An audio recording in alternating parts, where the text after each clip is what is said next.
ahanu maktada tiksa na puno koina iko kona kurumjari aloina na ngasigi thorong masida yamna bigla su gyan taudra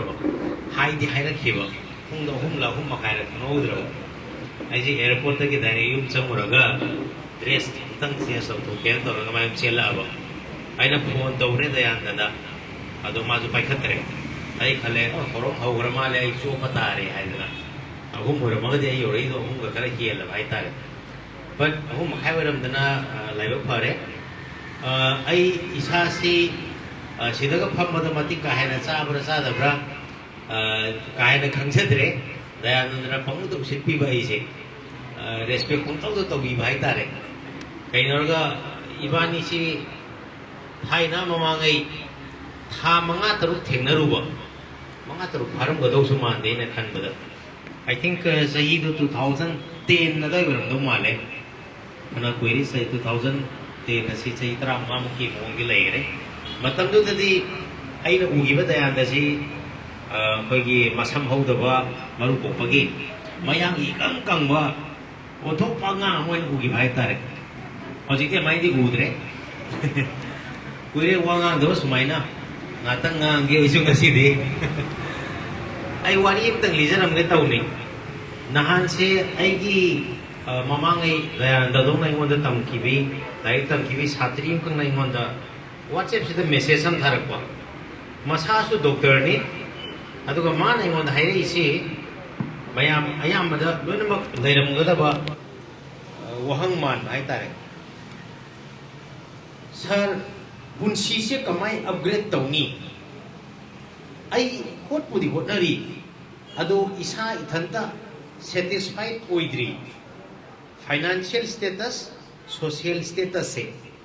aigi job se budi yam pam sai masa doctor ni mana hai re mai punsi se upgrade tau ningi ado mana hoji hoji lai ri bamong ai mai financial status social status se ipen pendri ikoi ko dingai da ma su lai khidre aduga moi machin mana osin nupi ngata po aina maduda pigiba answer si yam gwangning lunu adum satisfy oirani hai admana nok pagi emoji ga thajale aina sidi nok ka donate hazana amta khandhara yengo millionaire mayam ama nangna pamliba upgrade to thadok laga dress amakhak set laga lamboi laga life upgrade taunari bani nai sai mana pamisina social status financial status si hen kan laga hoji mayam da khanbi base paisa pai ri ke nungai ga do wai ning bodo hoi pai ra go de nungai ga do pai ri du kari da season na do no khang dra kan ne ai tare wanari mayam si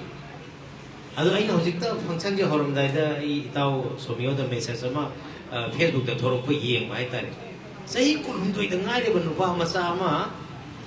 kudak khoi yam angak koina millionaire oigre lakpati oigre mai manam jumbi ba sai kurum doi da ngai ba nupa ma sa ma lakpati oije kamai oigi gi araga mapana thambiram ba lawing gol yo laga oigi ba ne mai sum nongning mai wane akoi parents oire si tinbiri ba sing parents yam yaure akoina akoi isa gi da matta kari thamam dauri ge sini kari thambira mage hore yum dam dang khanbiu ko yum thamam doira ingol thamam doira कार थमम दोइरा और सरकार की थबक मत हनबिरम दोइरा और करी थंबिरम दोइनो से हमतंग फजना खनबियो अकोय एयाम युम थंगली लम कोई लव इक्वल थंगली है तारे सो इनडायरेक्टली अकोय नांगांग दु हाय रिसी नंग गिरम त लव इक्वल थममम नि हे नंग थोक त होरो हाय बने अदो अकोय हन दोइरा कांदा मो इसा अदो लव यो ल कांदा अकोय नमु छाव दोइबो अदि अकोय न थम्मी दु दि लांद्रने को अना सिमतंग वखल खनबी भाई तारे पगी इसा लेरब सिंगना इसा के मोत करी थमगदगी एसे हमते खल्लग येंबियो होय ओइथोक्तबदि ओइसनो हौजि हौजि अखोयना लेरिबा मोंग सिदा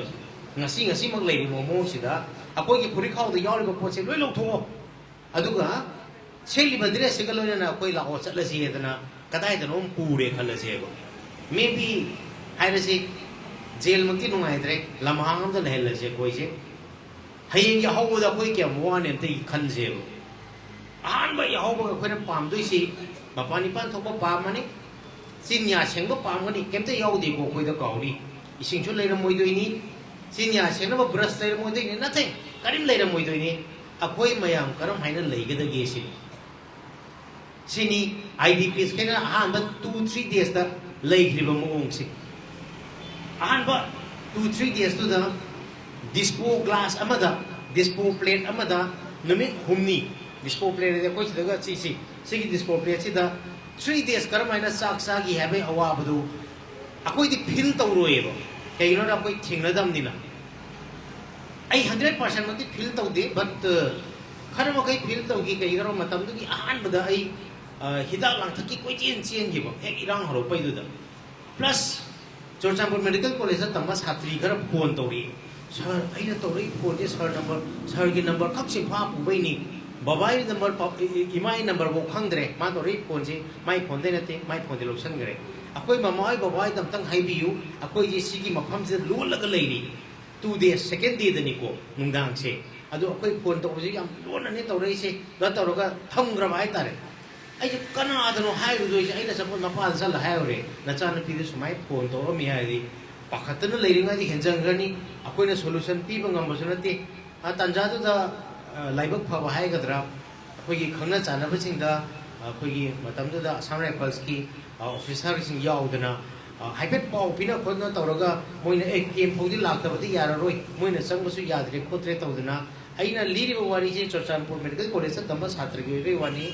any asida IDP leiba sing na dum khangbiram gani wherever makoina leiba jaga do kamai thiragi haibadu moria da leiba kogi imung manung matam da sagi na te moria da lepsing karam hai laki wari amha ne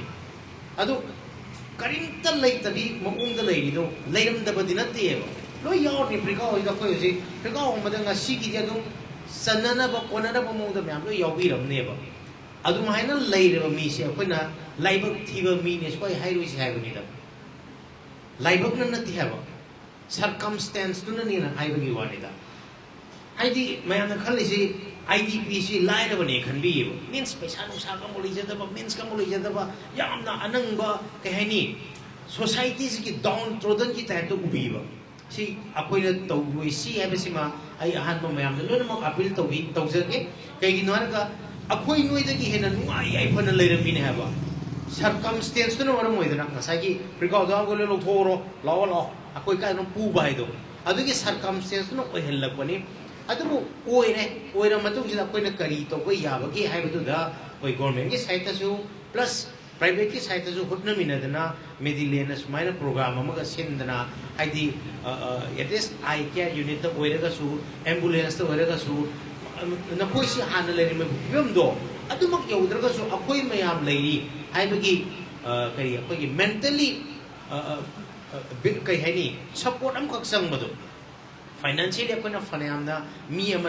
mating pang bada financially is pai su lai loi because kasai haija badu ni apam bai sti loi ba nai da bani na mayam lu khangbiram bani hoji labubu ko ba koi lai hi am tho e ba ko labubu haidana rate se maman se adum pina ba sani angang ama labubu je hang to yeng bada sidi pam de lang to ano bong lai ba sa li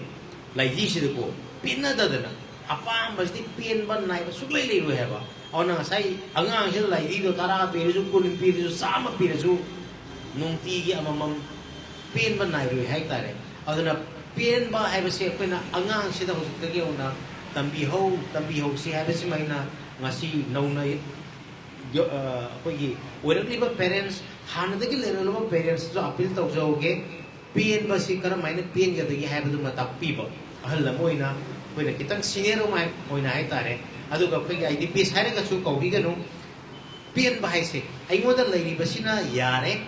ꯁꯤꯗꯒꯤꯗꯤ ꯑꯍꯦꯟꯕ ꯂꯥꯛꯄꯗꯨꯅ ꯑꯩꯒꯤ ꯃꯊꯪꯒꯤ ꯑꯩꯈꯣꯏꯒꯤ ꯈꯣꯡꯆꯠꯁꯤꯡꯗ ꯍꯥꯏꯇꯥꯔꯦ ꯂꯥꯏꯐꯁꯤꯗ ꯀꯔꯤ ꯍꯦꯟꯒꯠꯍꯟꯒꯗꯒꯦ ꯍꯥꯏꯗꯣ ꯑꯗꯨꯒꯤ ꯃꯌꯦꯛ ꯂꯥꯔꯕ ꯑꯦꯛꯖꯥꯝꯄꯜꯅꯤꯀꯣ ꯗꯌꯥꯅꯟꯗꯁꯦ ꯀꯩꯒꯤꯅꯣ ꯍꯥꯏꯔꯒ 2010ꯗ ꯃꯥꯒ ꯑꯩꯒ ꯊꯦꯡꯅ ꯃꯇꯝꯗ ꯃꯉꯣꯟꯗ ꯀꯔꯤꯝꯇ ꯂꯩꯇꯦ ꯍꯥꯏꯇꯥꯔꯦ ꯀꯔꯤꯝꯇ ꯂꯩꯇꯦ ꯃꯉꯣꯟꯗ ꯃꯥꯕꯨ ꯑꯩ ꯂꯥꯏꯔꯤꯛ ꯇꯝꯅꯤꯡꯉꯤ ꯑꯩ MBBS ꯇꯝꯅꯤꯡꯉꯤ ꯑꯗꯨ ꯈꯛꯇꯅꯤ ꯃꯉꯣꯟꯗ ꯂꯩꯕ ꯀꯣꯆꯤꯡ ꯌꯥꯎꯅꯕ ꯄꯩꯁꯥ ꯍꯥꯏꯔꯦ ꯂꯩꯇꯦ ꯂꯥꯏꯔꯤꯛ ꯃꯇꯤꯛ ꯆꯥꯅ ꯂꯩꯅꯕ ꯄꯩꯁꯥꯐꯥꯎ ꯂꯩꯇꯦ ꯑꯩꯅ ꯍꯣꯁꯇꯦꯜꯗ ꯂꯩꯒꯦ hostel is Aidi Nataba. Even I you were a look at the way pre the Leon. Sabating doing it. I know Magi Kari with an Oputo, you know. Other can be with me and Lagos from the Mama. I don't think you know you Mr. Lake, no think Sabataco Puto, you hire the bow, Hoi Hoikanan, Hironi. Other I know the my I should not hostel the way about that to know agony. But man hostel the Canada, Sir Isa, peace pin up by Sally tree. And the man expected is in a Paneva. I know Supi Piro have a pyramids, pinning the heaven and the Pivas yard there. Karimari sooner than a P doing. Aray Mount has to dinang Tapagam Dogeran. A Maitoray Mamma to the home tutor on Thai. Matandu de Pangapol polishing Karaduna, hostel the lane of a piece TV Haitai. Kaigumana home tutor touring into the Pangapa, example Harris in the Sing Mangadana. The Sing Manga, Kakita Boxi, the Maina Matam Asuka Chokhtana, Gaina, Medilane Stapper, Highway or Bayako. Be the Tolo Senamo Kari, Konadu Konadri do Tolo do not have Nangi. Apam baduneba konadrido. Kona hannababu sillaba. Lupa lising mga zu tham da konani. Lising tara zu tham da konani. Lak ama zu tham da konaroy. See the expenditure and the wise. I apam bandabi wani ko. Pot say liban do hybrid one bonate. Pot say hadu kaki wanate. Apam anything will be. Say example liko day and the day pizza is. Amai tarama MBBS tamgre. First year tamgre. Machanupi ani hum thak tori mana ignoraga my family condition I am to check the money. I know personal worry khara budi le then the saugate I did then the masi matam to the isana bi oli Sunday ko padara Sunday market kiroli oli ai tare kar mana machanupi amani lai tamudo mana tamalu do ai mana ngatam lai koi dan ai je paisa wat pe wari ngatani sari ai na toin hai ba mana isang ngomodra isang moidra khamde Nangi away wari kanam the Harno, Kanam Tanning way. Nang what is there way. Mamma today want to take anybody sits in medium. Chongi away what is here. Counselor go by the Savanatana, Kanasana with the little Pirunova. Money and a swamp again, Waram ni Haitare. Here no Waram near the time, the Nang Zilka should not have a canero. Other man, I Nangi wari, they won't tell the Tanning is ready to my highway. Adimaje, Ikai of Rakande. Zenims की opposite level दुकाना भरा लोगी अदको फिर वो लियो ना हो रखने MB waste तमिंग है जिला first year लोग चलम रहे तो ऐसे अदो तक की पैसा का थोड़ा पदना मचा नुपी के लायक तमंदना अदो की सुम साउखन लगते सुम साउखन ले अदो की मरा एक फरुनी जो सर रोशनी कुमार थी ना रुरे कितना गंदा थी ना रमदी एमबी वेस्ट तमाउदा बसुई है अदो मदी मरा एक थी ना फरुनी एक कंदरे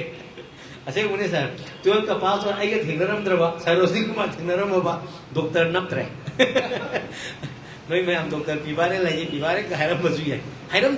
नहीं अंदर कल तो लोइसल बजुई है anyway life ना दुनिया अपा लोई पूबी रखने हैं इसे कोई केमिस्ट है वो लाइट तो दिया होगा कोई पाम अब निंग बुनिंग अब तुम थुंगनी है तो निंग द्रवा पाम द्रवा कहीं नो भंग दो ही वो आइए सोमचट नहीं है सुकन ना कमाई चल लुनी Samai tau tena pergi daya lagi wari sida horok pergi wari hai tare magi journey ki because my aim je doctor oi bane ba matam dai hange ba phare doctor oi re khalo ado kai do doi ba मैं जो तो खंडी होने M in life लोग ले रहे हैं तारे M in life तो फंगे कोई नुक्सीने भी जियो गिनी को जिदा बैचलर में हम यार इन्हें फरे नुक्सीने रे थुंगने रे लोगे ना लोगे वो कुंसी सिनेमा तो दी द एंड था अगर नहीं बा सिनेमा इधर द एंड थुंगना बगा लाइफ की दी द स्टार्ट नहीं है तारे बिगिनिंग नहीं बा दो सोम की एम इन लाइफ फंगो नुमित तो अदुदा की नहीं कुंसी हो दो इसी एम इन लाइफ तो दी कुंसी हाउ बगे हान बस्ते भाई तारे नाने वाना होने रो भाई तारे स्ट्रगल में हम दो हाउ न बने बा अदु हाउ बदो अदु की मखा सथा बदुनी ख्वाइद की नुंगाई बसे लाइफ की अदु की नुंगाई बदो फंगबंग नमता तारा गदी करी गिनो हाई मतमदा दयाना दुस्तोइन हाई कोई तुम तोइन हाई आई हेक्ता हाई लाइरिक पादबैनी लाइरिक पाबमी न वांगांग तनबगिनी प्लस अंत खले you ngasi sila asi kai kan duino khan bami am yaw neba program am sille nga phamuni taw de chani nakung sai gana ai di program yam yaw chni ngeba program na to piu no bi program na te ko any program adum yaw ni nge kai gina raga ngang do isida ai na hange khang da ba kai no ma khang do ni hai ngasi je kerom hai ru do ni na ngang bami de so hai ni ta bami de so hai ni से कोई learning curve है तारे Dayana ngasi mayam singgat ki doini example hambi ibasing mayam da tinbi mayam marakta ngasi hai numisidagi khango mayam hingat ka doine ba adugi opportunity adugi learning dugi damakta ni khallaga anobo event anobo mi anobo wa anobo para anobo lairik pabiuna ai appeal tawjage amuk naroi boina ai isa singidamakta isu singidamakta amadi akoi makha tabai samakta lan thum low inkhol ki mahutta karina khwaitaki matik chana piram sigi haibadu wakhal munna khandamina si koi mayam pulap pharau matamdani leibak se phagado isi Manipur phaji haiba taragadi akoi amana amada kalak yengthina ba leibe yade koi gi mi lekai gi mi lekai thangna ba nga amana drug sa gi matamda isa da oi asi ma tau tam nuko haibi mohta amadu su kari haina mateng bangba yabagi haiba line thiminasi ai lekai yumdang nabda kar phajaba tongre koi yu sidagi na phajaba malai si haibagi wakal du thadok minaraga punnam tang phaminaraga akoi mayam si amuktang pulap afaba khunai ama boiminasi haidana roi boina thamjage. Thank you very much.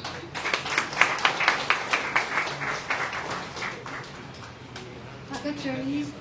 Dr. N. Shreth Chongtham, Mathang City, Sir Ramananda Nongmeikapam, Registrar Manipur Mathang City, Sir R.K. Somyohu, Malayam Nagawahi Kar Fondo Pinabako Finger.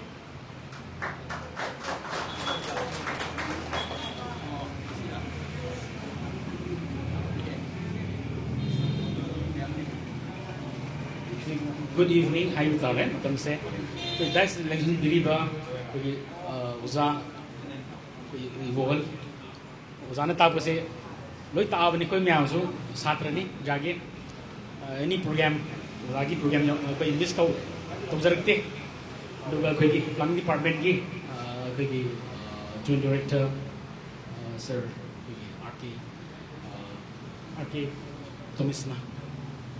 Amusung pagi dice election beragi kalik si konon koremsari lakpiri bagasigi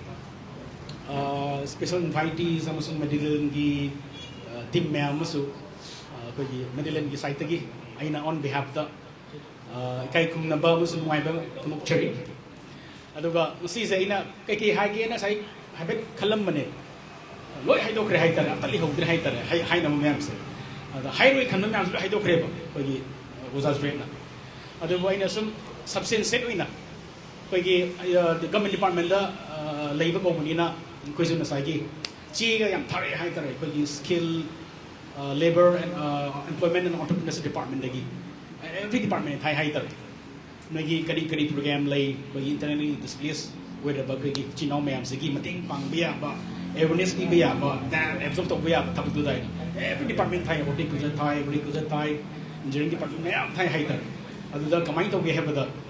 see process to Louis Haitare. Or higher process Louis Riversida, Quiggy, Ibani discussed away. Science planning department through the program Malay. See, the Queen High discussed story, Tanare, Taurasiana. Taurus having taken Taur Haitare, seeing a process Louis Haitare. Instantly result Biba. Tiki ba haitare sigi posidi ngai thar dana thingda dana chi thang sen dau dana tau se ka haitare thingdari kai wa be heli mating pang bai se koigi last short talam dai da pang short tak kim na hani haitare tau gida ba thabak se dak the result phang na pang ki ba doina koigi grand ngai da ba tau ni dem tau ho se na koi instantly an tau gi ko adu mak na koigi planning department amusung to Pamari department and Makata future program and project Yamda, with Kusanaraga, Satpada, Medilane, say them, when try to PPU, the Medilane site the Gisu, internally displaced, we reach now Mamsu, future the Handaki Chahi, Musmutan Chahida, to program, project Yam, discuss Tozari, Henna, Kamandaroga, I committed to Via Bina, discuss Tozagi. See the Makta Lakpiriba, Peggy Mayam Haiter, Invites Mayama, Sina Sojo Pinabu, Mating Pangbu, Adu Peggy Papa, Noiva, Peggy Amagamating Pangnaba, Laiba, Heba, do minarasi haraga tang tenenji. Thank you so much.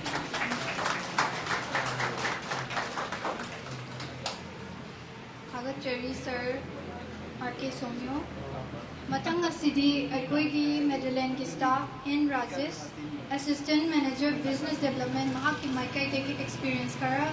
share to binabat nising zari.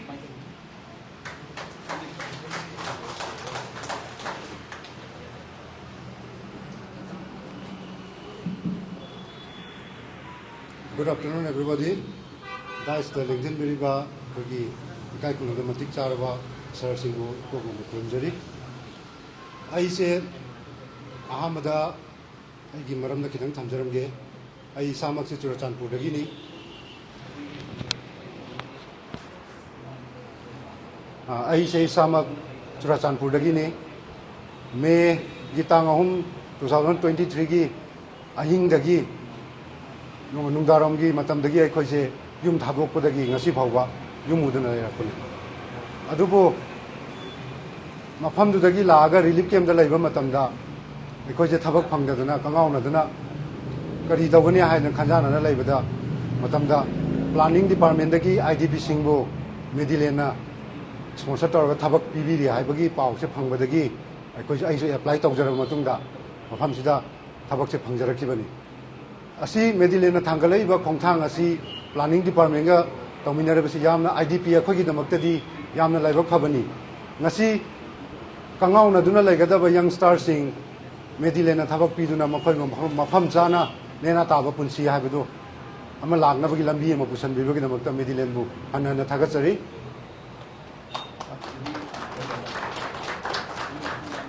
asigi mathakta not only the service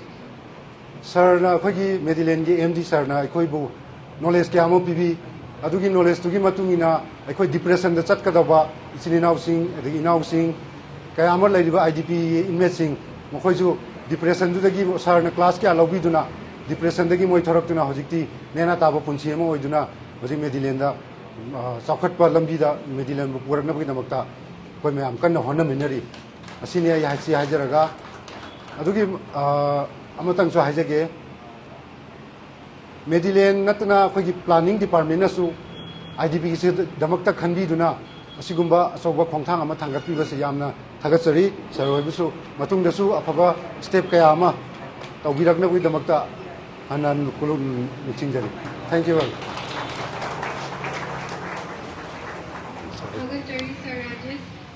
Matang asidi asigi chief guest oina lengsin birbas Dr. RK Tombisana, Joint Director Planning Department, Mamalyam na bawahi kar fondo pinamako sundari.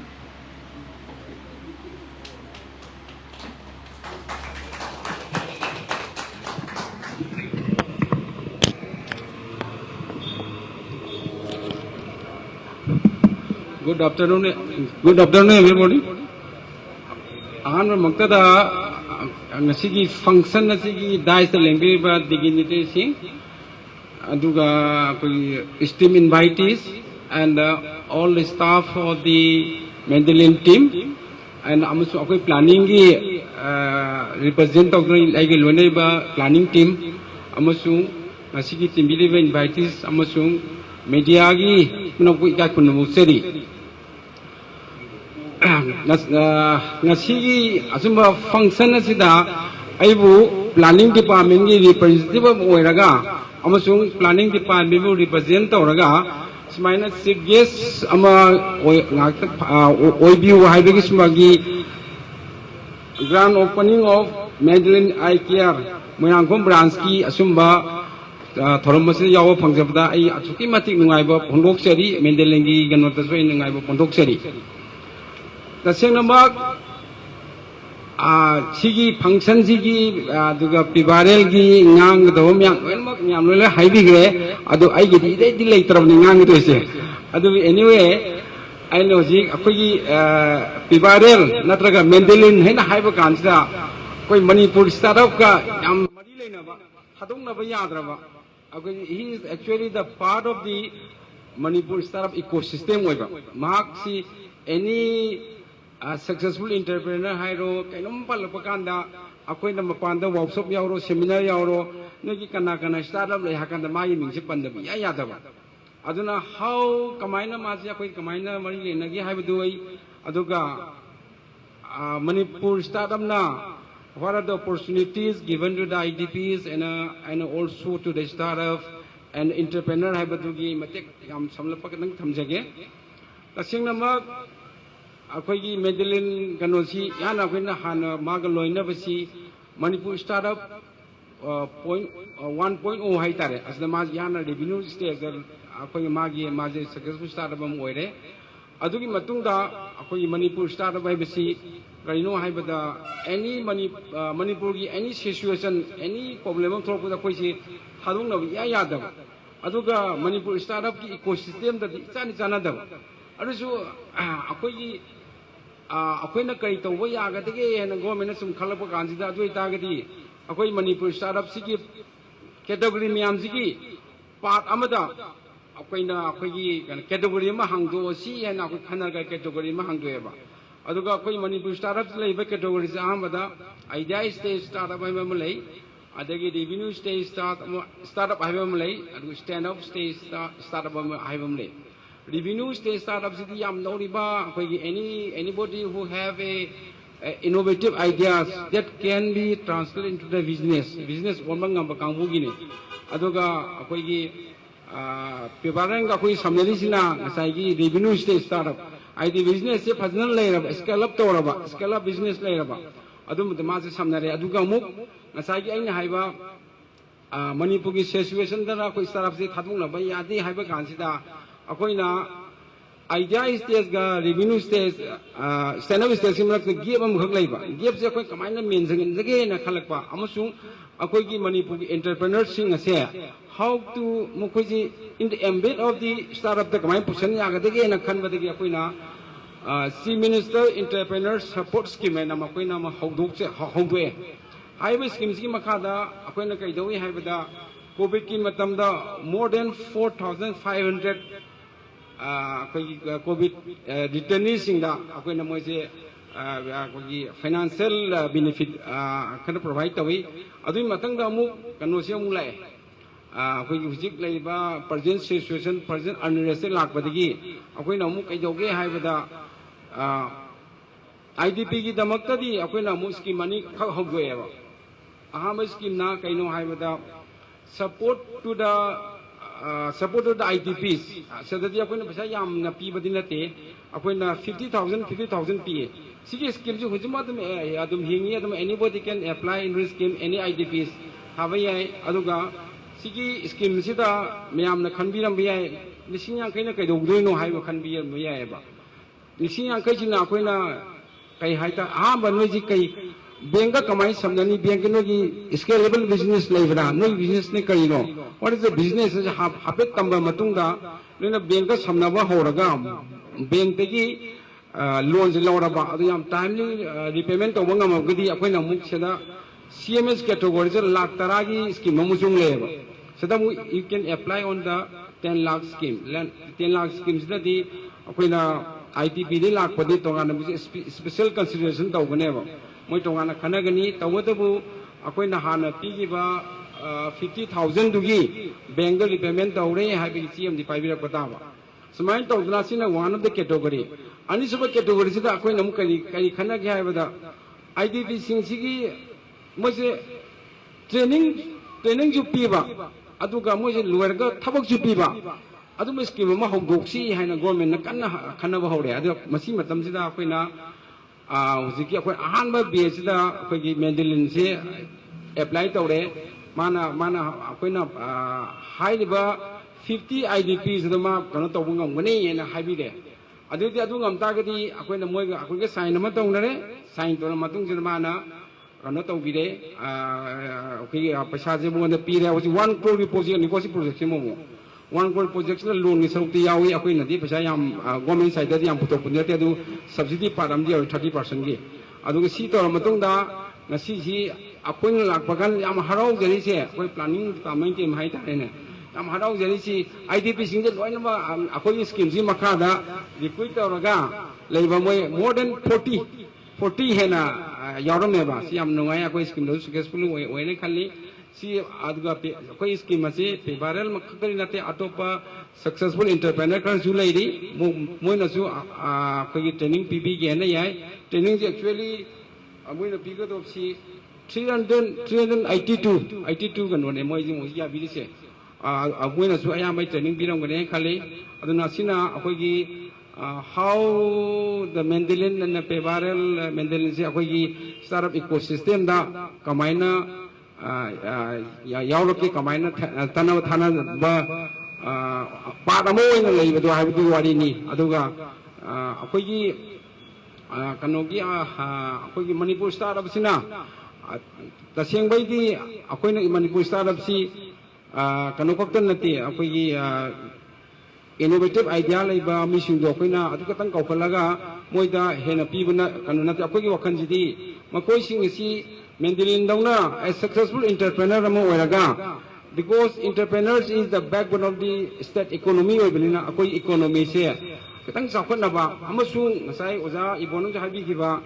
akoi singji job seeker dagi job giver oiba ngamna ba adui pandam da akoi Manipur startup sigi part of the akoi gi motto haita ne zu yauri bani aduna Medilane di asingba akoi gi Manipur startups da yam chauna mating pangire he is now become a job giver aduna mahaki asumba mahaki asum ngasigi asumba grand opening of the kano sida ngasi planning gi representative musu team mamani yaw phangji yam nungai jai aduga aroi bada kogi asmain tokna dukan kogi IKR se hangbiraga Manipur gi entrepreneur amasung akogi madoi no office ta thabak to libasing sigi I testing kenguma ama pangthok biduna because akogi employees sing yam chinjay ba matam amda ina finance department da koi deputation lai ngai da akoi si kai de work to bo ke da TV achong ba LCD nataba koi tube kido tube to work to bo hore adura koi mis panam soye mis koi finance da lai bani adura mis panam so punina adu matam da koi eye testing adu ga se koi sap sang de ba adudi aduga hujik Medilane se IKR thorak padegi maina IKR kem officer to biduna employees singu hena work to bola oya meet sokpat hena permanent damage oidana tawda and tawbrakani ai client department ki asa thamjai wai sige hairaga sumba dukan wa IKR kem hangdoptuna Manipur ki semi londa hena mating pangmu oigani ena asa thamjai matang sinu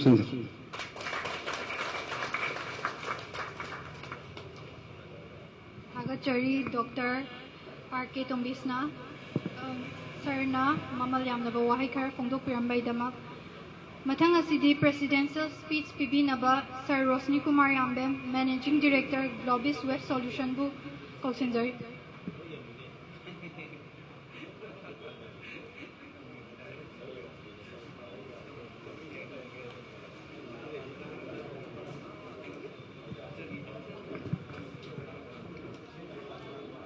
Hello.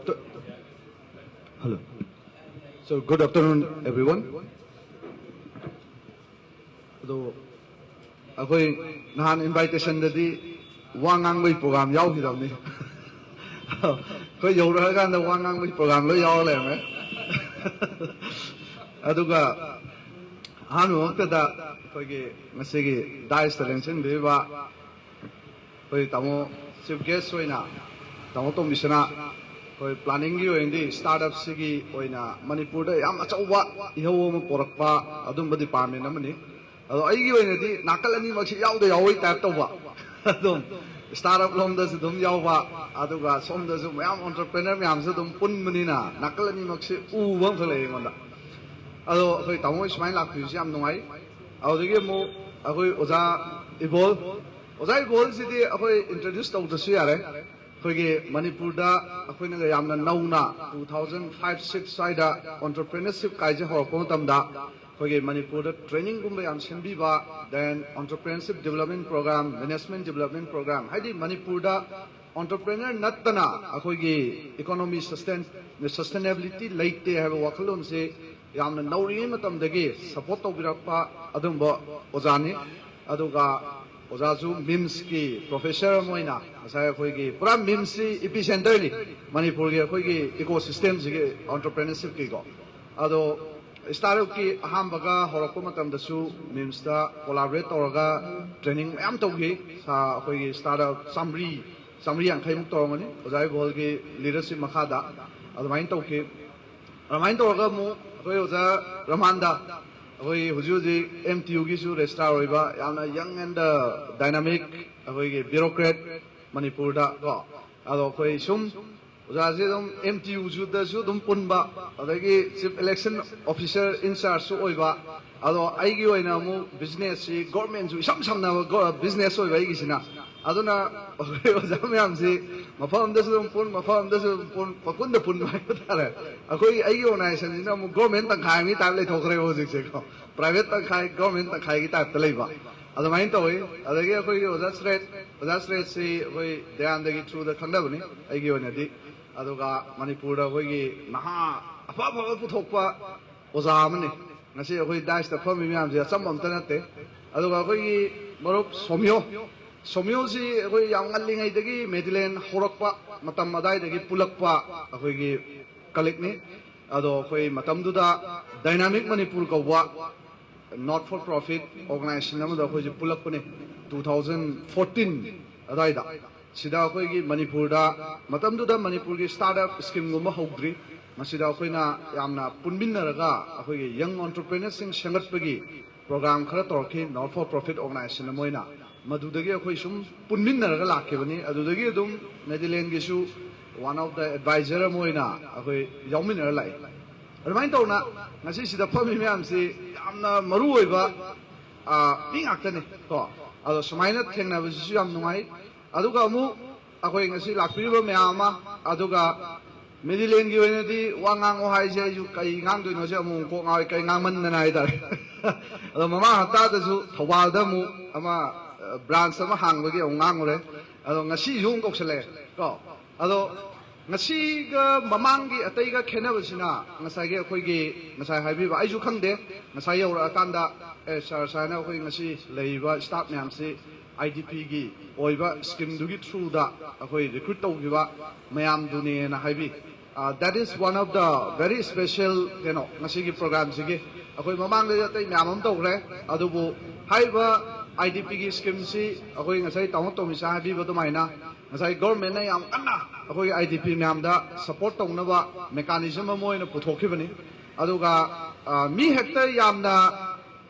kano apply to busung amde haibadi IDP yankhai di employ to godong ne haiba condition amale natra da yankhai auna yankhai di thau pi godong ne haibisida mi se thaning ba scheme jibu thaning ba myam le raga su mi yankhai thawak pi ba je arai ba thawak oide aduna aina khanbada organization marira manga ro rongani Manipur da sigi akoi gi scheme ji apply to rokhibje adui manungda Medilane su yawkhibni ado hai du apply tawgre dagi select tawgre hai baudi ai khangore adoi matung ngasi urisini ko ado smaina khoi amna successful oina adai khoi sinau myam si pullaga smaina work to minaraga yam phajaba culture amada khoi social impact ama pibja si khoi government su honori ba objective siga yam align tawwa adumba part ama ngasai Medilane smaina lowraga akoi pangthomina se masimak nangai atai launch toriba myam sidagi ngasigi event sigi yamna top pa magul lamane doi thamjage aduga sigi wai khar je haraga akoi Medilane gi branch si makha tana ju khren hangbam ju changni khale kai no hai kanda asai akoi mi yang kai thok pi je lai da ne then akoi ju mi employee lai ri ni na akoi ju khange ba ngai thabak si recruit to si diam lai recruit te dum budong to lo re adubu hai ba recruit to ru ba mi yang kai na tra sama du sei 10 thok bi jai je la ga di hai de akoi continuous magi revenue stream ama create to de adam ni na aduda ngasai atai branch khar su soidana hangba darka ta ga ning khale aduga loin na ngasai gi dental gi akoi chain then dental hospital ang je plan lei se sisu yamna achowa impact amadi soidana pigani aduna mayam punamak na ngasai gi sum ba khoi gi Medilane na lokhalai ba sum be initiative sida akoi mayam thawai haksang yauna mateng pangminasi haiba wakhalom do thamaga ematang je tension se thank you. Hello, Cherry Sir Roshini Kumar. Aroi Boina, vote of thanks, Bibi Naba Sir Jacob Kaidem, General Manager Medilane Bu Kokachari. Good evening, respected all. It is both an honor and a privilege to deliver the vote of thanks on this special occasion, the successful launching of Medilane Eye Care Store Moirangkhom. So ahanbamagta kogis chief guest oina lengsinbiriba Sir Sri Tombisana, Joint Director, Planning Department, Government of Manipur. Sargi Achimba Singh kaitokpidon lengpirapidamagta thagachab phongtukjari. Mathangda Sir Dr. C.S. Ibohal, Director Research and Development Cell, Manipur University. Sir Basu Thagat Phongtukjari. Adomna Taramasida Saru Yabidona support Tabi Bagidamak. Loinana Sir R.K. Somyo, State Coordinator, PhD and Advisor. Khoi makha kum dajar ke makum dajar khoi gi ngasi se mem Medilane Moirangkhom sangabu numit ni ko Moirangkhom Sougaijam Leikai na khangna bani swai se Sougaijam Leikai si gi khoi gi Medilane se sangabu numit ne sangaraga khoi gi swai gi Singjamei area da hai tare ko khoi gi service pibo ho go dei ne Singjamei or any Moirangkhom area si gi sida mem khoi gi eye care gi oi hai tare yam chawwa khoi service pibo ngasi de gi hora ga dei ni ko ado mem da location takchara ke location se mem khoi na lai se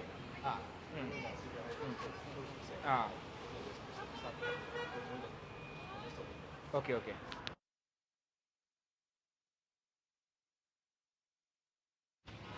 Ado ma'am khoi le jai se location se ma'am khoi sigi quick and easy leibe se quick and easy aduga Blossom School ga leibe do angang gi ko sigi heck opposite ta khoi gi Medilane Moirangkhom branch se ma'am dai ga do ni ko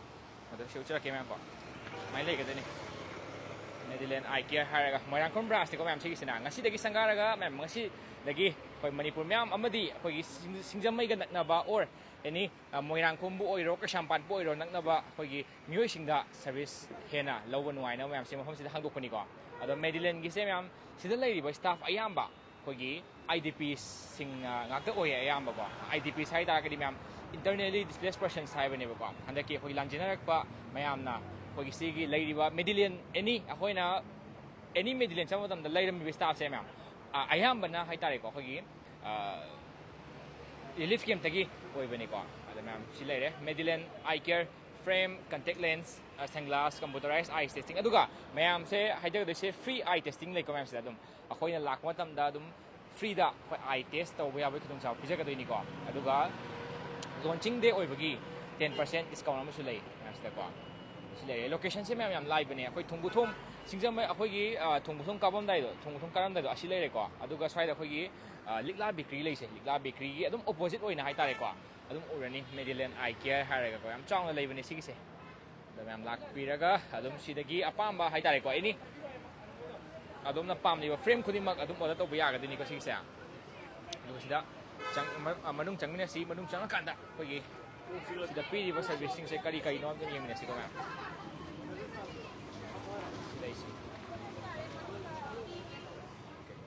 ma'am si lei se adum khoi frame hai tare ko adum ma'am lai makhal ko aduga Korean ma'am ngasi yam nungai ba khoi program hai ga di khoi sida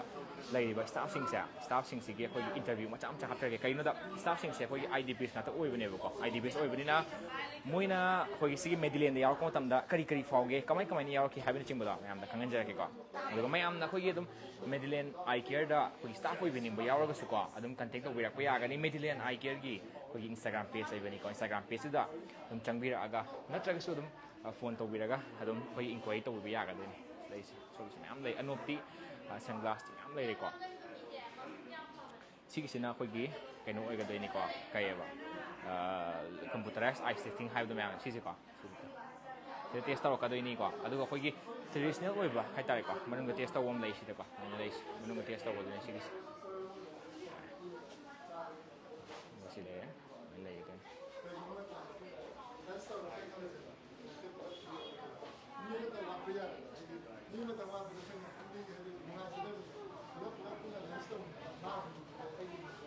masih suci ada ngelage kok cek min to kai ba sin thalembi antang chapio mata ka sabong mata mas bisa po yan on tong de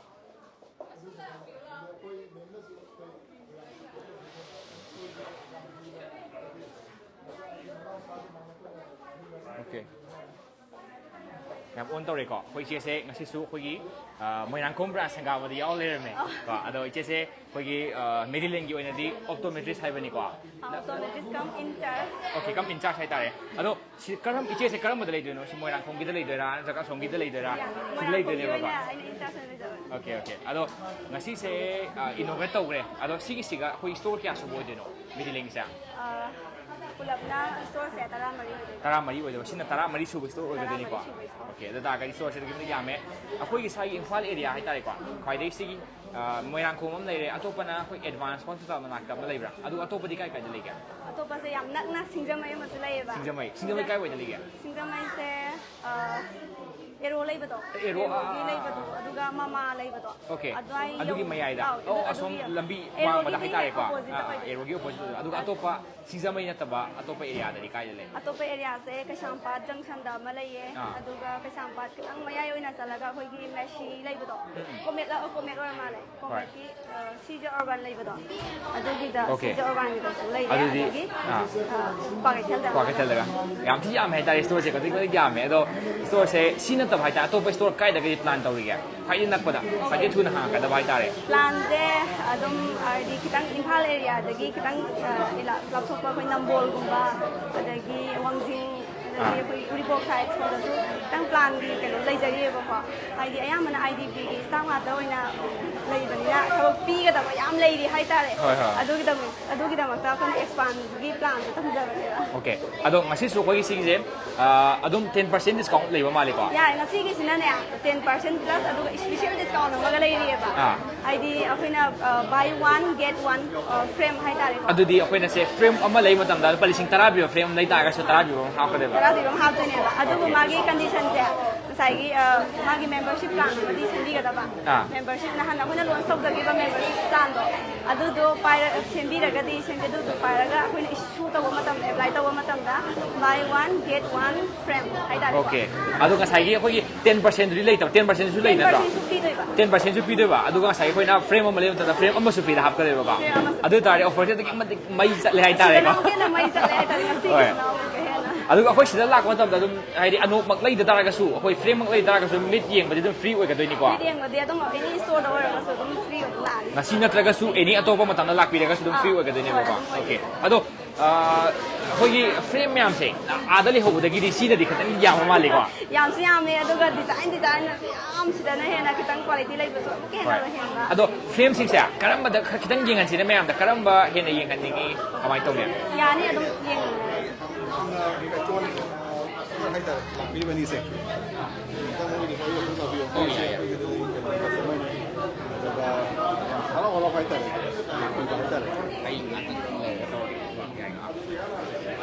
Amdan friends ya, karam dia ucira, angang dia ucira, ahan dia ucira, mau dia ucira, ada lebih dia ucira. Ya, dum tanga ga yang mina. Ya, amun ni dum. Ayam mana pun ambil. Sunglass ya, mayang na nahan thagi do sunglass yang pam ni ya bapa. Sunglass na ing na si. Ke sunglass sida na mungkin magi unique koi ba hai tare. Hoi. Adu dane hena lai ba. Sigi pot se. Sigi pot si ju ka sai. Sorry, ai na khutna paisal lo adu. Adu sumaina lai ba se. Sigi frame si ju metal ga nan metal yam yang ba hai tare nu pa gi ne ba si se. Aduga ma mate so oi ba ni na yam phaja ba hai tare. Hoi. Adu sigi akhoi na mate ka oi ba se. Magi akhoi machu kolak ba ga di lai ga dra. Sida di machu ko ba do ma na resistance oi de ne ba. Okay, machu so ko roi ba ko. Sigi. Adu sida budi color yam phalai ba amma ani sumaina lai aduga frame sida ju ma sai gi nu pi gi su lai ba. Nu pi gi da ju get ai da oi ba. Pigi ma'am adum yawe ket ai karam ban pigi amdang sida manung dei su oi dor si sa hoi si su lai si hoi ban dei si gi ket ai si su okay sumaina yam phaja ba ai tare finishing kai je ma gi tem pa sa jam chaw ga ko ket ai phajai yam na pura khoi ri si pura ket ne tare